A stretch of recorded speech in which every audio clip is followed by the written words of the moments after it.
What is up, everybody? My name is Hyken, and this is the SteelSeries Rival 3.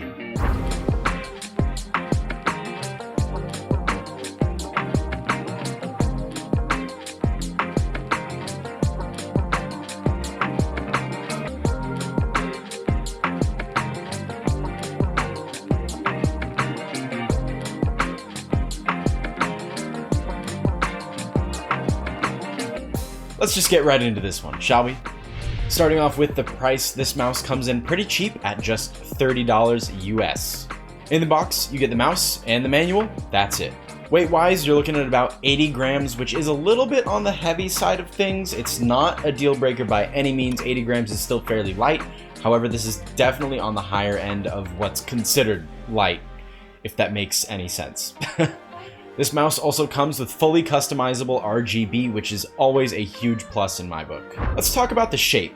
This mouse was definitely designed with fingertip and claw grip in mind, as they state on their website, and it does a pretty decent job at both of those. However, I will say this is definitely not my personal favorite if you're going to be claw gripping. I think that the slope down from the peak point of the mouse on the back of it just isn't fast enough or steep enough.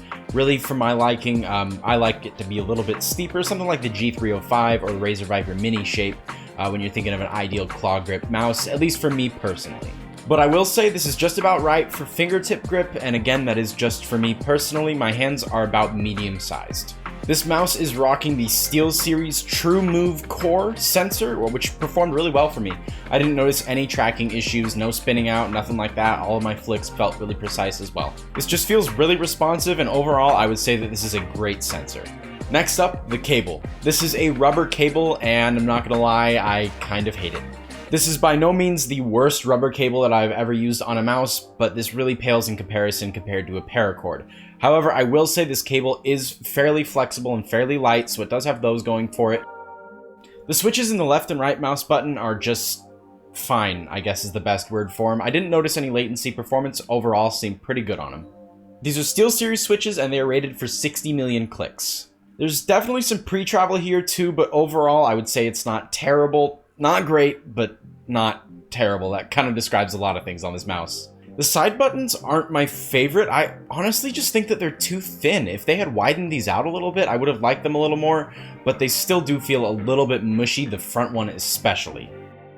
I don't really love the scroll wheel. It's super loud, as you'll hear in a second, but the tension on it overall feels pretty good. The steps on it all feel precise, and the click feels good as well.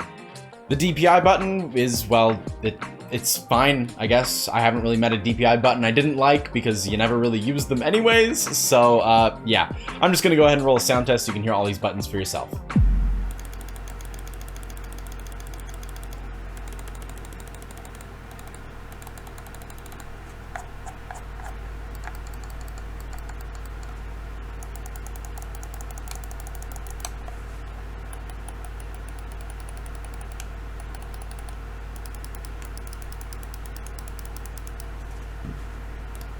Up next, let's talk about feet.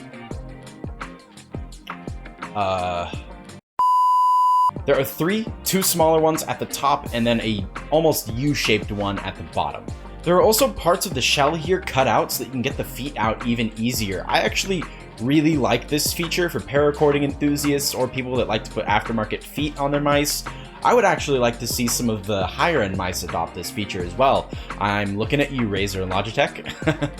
All that being said though, these are kind of lacking in comparison to some white PTFE feet, as these are Teflon feet instead. Can't say they're my favorite, but overall they function just fine. You may actually find that you prefer these Teflon feet over PTFE feet if you like a slower surface anyways, a little bit more control for your mouse. So there's that to think about as well. Build quality here feels pretty sturdy, and I mean for 80 grams, this better feels sturdy. There wasn't any creaking or anything that I could notice, no bending, nothing like that. The mouse felt rock solid. The coating on this mouse is sort of like a slick matte coating. I know that's kind of contradictory, but that's really the only way that I can describe it. It doesn't show a ton of finger oil, but there is some there, and you know I gotta call that out. But overall, not bad. The RGB lighting can be fully customized in the software, and there are a lot of preset options for you to choose from as well. You can also just make your own, pick some custom colors, kind of like what I did. Overall though, I do think that this RGB does look pretty good. However, if you're looking at the mouse from the front, you can see the RGB light kind of emanating from the front through the mouse wheel. I know I'm not doing a great job at explaining it. I will make sure to have some footage up on the screen for you right now that will do a much better job than my terrible words.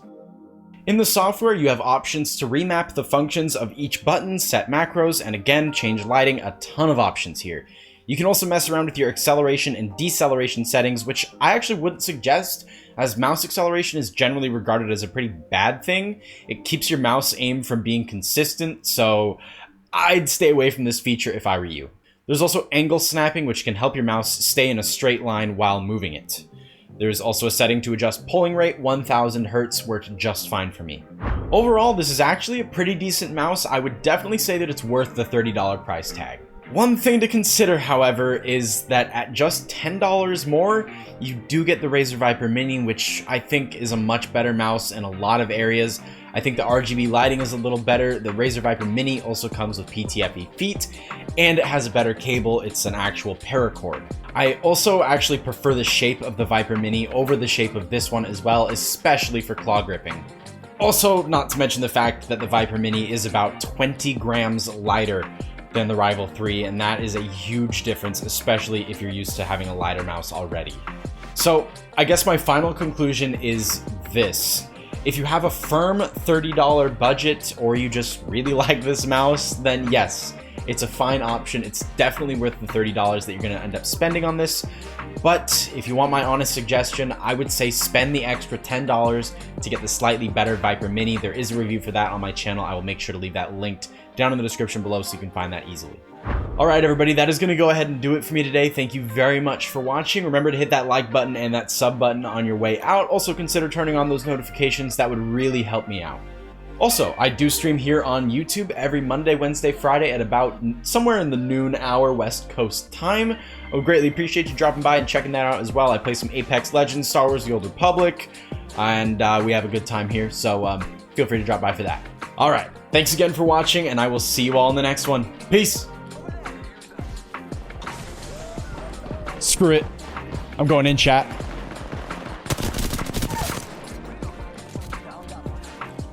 Let's get this sweet, delicious third party.